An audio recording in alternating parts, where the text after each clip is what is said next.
Good evening and welcome to The View with Hasan Ali. Tonight we take a closer look at how Western media outlets cover the crisis in Gaza.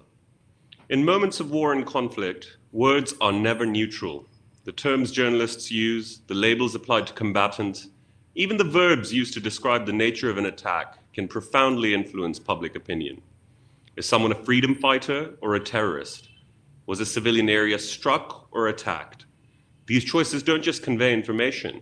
They raise questions about legitimacy, blame, and intent. Tonight we explore how one organization, the BBC, has tried to shape public opinion on the crisis in Gaza, and whether its editorial decisions show a deep-rooted bias in the way this conflict is understood by journalists in the West. And my guest tonight is Faisal Hanif. He's a media analyst at the Center for Media Monitoring in Britain and a writer focusing on Islamophobia and British Islam. He's previously worked as a news reporter and a researcher at the Times of London and the BBC. Faisal, hello, how are you? Hi, Hasan. Thanks for having me. I'm very well, thanks. Pleasure.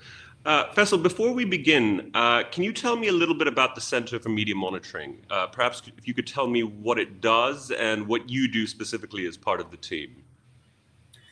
Yeah, so the Center for Media Monitoring was actually set up in 2018, almost 6 years ago now. It actually came on the back of some anecdotal work from an individual by the name of Miqdad Versi, who's the founder for Center for Media Monitoring.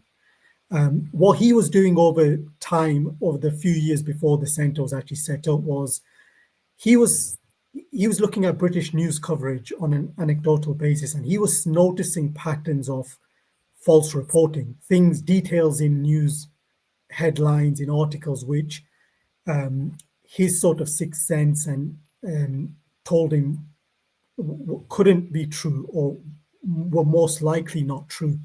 And when he challenged these issues with the editorial teams at these different newspapers, what he found was a pretty bad picture where deliberate falsehoods or just misreporting was going on, and nobody was holding a lot of these guys to account.